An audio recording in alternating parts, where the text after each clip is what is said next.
So, if you're trying to monetize your YouTube channel, you've probably heard this number recently, 8,000 watch hours. And if you're sitting there thinking, wait, wasn't it 4,000? Yes. That's exactly why so many creators are confused right now. There's a lot of information going around about YouTube changing the monetization requirement from 4,000 watch hours to 8,000 hours. So in this video, I'm going to break down what's actually changing, when it's happening, who it affects, and most importantly, what should you do if you're trying to get monetized right now? Because depending on where you are with your channel, this change could be a big deal. Let's get into it. Hey everyone, welcome back to the channel. If you're new here, we talk about YouTube, content creation, monetization, and basically everything you need to know if you're trying to grow a channel. Now, let's start with the biggest question. Is YouTube really changing 4,000 watch hours to 8,000? The short answer is yes, but there's an important detail. YouTube is planning to increase the requirement for new creators applying for the full YouTube Partner Program. The change is scheduled to take effect on February 1st, 2027. Under the current requirement, creators generally need 1,000 subscribers and 4,000 valid public watch hours within the last 12 months. Under the announced change, the watch hour requirement will become 8,000 valid public watch hours within the last 12 months. So basically, the number doubles. And obviously, that sounds pretty scary if you're a small creator. But before you panic, there are a few things you really need to understand. Let's make this really simple. 8,000 watch hours sounds huge. And honestly, it is a lot. But remember, YouTube isn't asking you to personally watch your own videos for 8,000 hours. These are hours watched by your audience. For example, let's say you upload a 10-minute video. If 1,000 people watch the entire video, that's 10 minutes times 1,000 people. That's 10,000 minutes. Divide that by 60. That's about 166.7 watch hours. So one video getting 1,000 full views wouldn't get you anywhere near 8,000 hours. You need a combination of views, watch time, and consistent uploads. And this is where YouTube becomes interesting, because you don't necessarily need millions of views. You need people to actually watch your content. For example, imagine you have a channel where your average viewer watches 5 minutes of each video. To generate 8,000 hours, you'd need roughly 96,000 views at that average watch time. That's still a lot.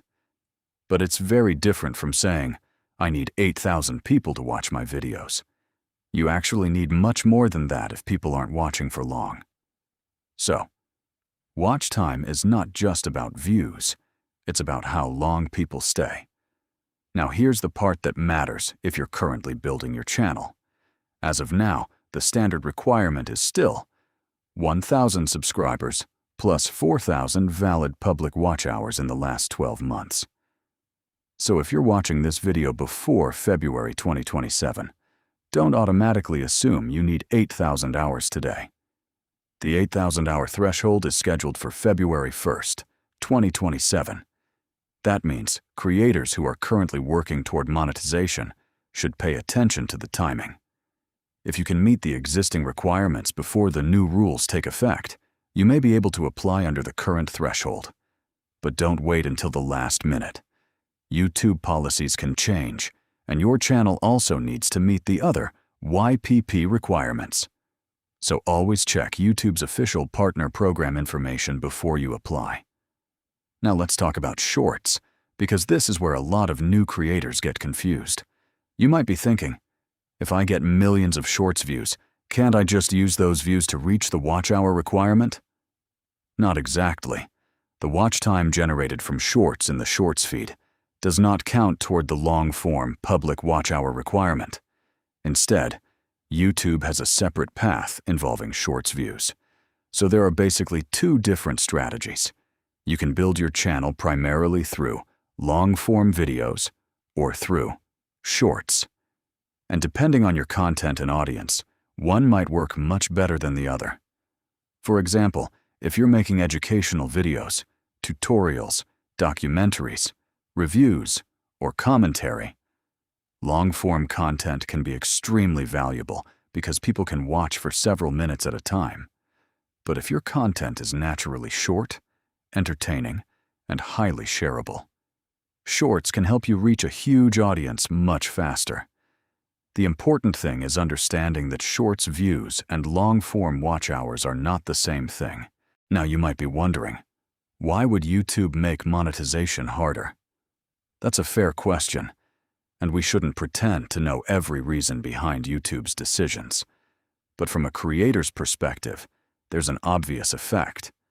A higher threshold means YouTube can require creators to demonstrate more consistent audience engagement before entering the full monetization program. And that matters because YouTube has millions of channels. Not every channel that gets a few viral views necessarily has an audience that comes back. A creator might upload one random video. It goes viral, they get a huge number of views, and then nobody watches the next 10 videos. So watch time can be one way of measuring whether people are actually spending time with your content. But here's the important thing. Don't look at the 8,000 hours and think, YouTube hates small creators. Instead, look at it as a signal that you need to build an actual audience. Because once you understand that, your strategy changes. If you're a small creator right now, here's what I would focus on. Number 1, stop obsessing over subscribers. Of course, subscribers matter. But getting 1,000 subscribers doesn't automatically mean you're going to make money. You could have 10,000 subscribers and terrible watch time. Or you could have a much smaller audience that's incredibly engaged. So instead of asking, how do I get 1,000 subscribers? Start asking, how do I make someone watch my next video? That's a much better question. Number 2, improve your first 30 seconds. This is huge. Think about your own behavior. You click on a video. The creator spends 20 seconds saying, "Hey guys, welcome back to my channel. Before we get started, don't forget to like and subscribe." And you're already gone. YouTube is incredibly competitive. Your viewer has hundreds of other videos they can watch. So get to the point. Tell them what they're going to get from the video. Give them a reason to stay. Number 3, make videos people actually search for or want to watch. Don't just upload whatever you feel like uploading. Look at your audience. What questions are they asking? What problems do they have? What topics are they interested in? Make videos that answer those questions. Number 4, create series. This is one of my favorite strategies. Instead of making completely unrelated videos, create connected content. For example, Video 1, how to start a YouTube channel in 2026. Then Video 2, how to get your first 100 subscribers. Then, how to get your first 1,000 subscribers. Then, how to reach 4,000 watch hours. Now you have a content ecosystem. Someone who watches one video has a reason to watch another. And that's how you increase session time and build returning viewers. And I want to mention something important here. When creators hear about a higher watch hour requirement, some people immediately start looking for shortcuts. Buying views, buying watch hours, using bots, running fake traffic, or joining suspicious watch-for-watch groups. Don't do it. Seriously. Even if you somehow manage to increase the number on your analytics dashboard, you're not building a real audience. And YouTube has systems designed to detect invalid traffic and artificial engagement. You don't want to spend months building a channel, only to have monetization rejected or removed because you tried to manipulate the numbers. Build real watch time. It might be slower, but it's sustainable. Here's some good news. Not necessarily.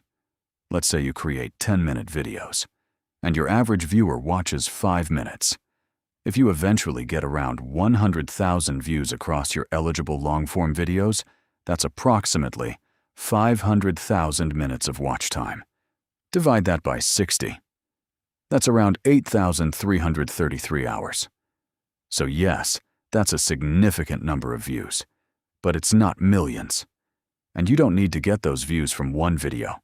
You could have 10 videos getting 10,000 views each, or 50 videos getting 2,000 views each, or one video gets 50,000, another gets 20,000, and the rest slowly build the remaining watch time. This is why consistency matters. You don't need every video to go viral. You need your whole library to keep working for you. And here's probably the biggest mistake I see new creators making. They think, I need to make more videos, so they upload 5 videos a week, but nobody watches them. Then they upload 10 videos. Still, nobody watches. The problem isn't always the amount of content. Sometimes, the problem is the content itself. You could upload one amazing video that gets 20,000 views and creates more watch time than 30 videos nobody clicks on. So instead of asking, how can I upload more? Ask, how can I make my next video better than my last one?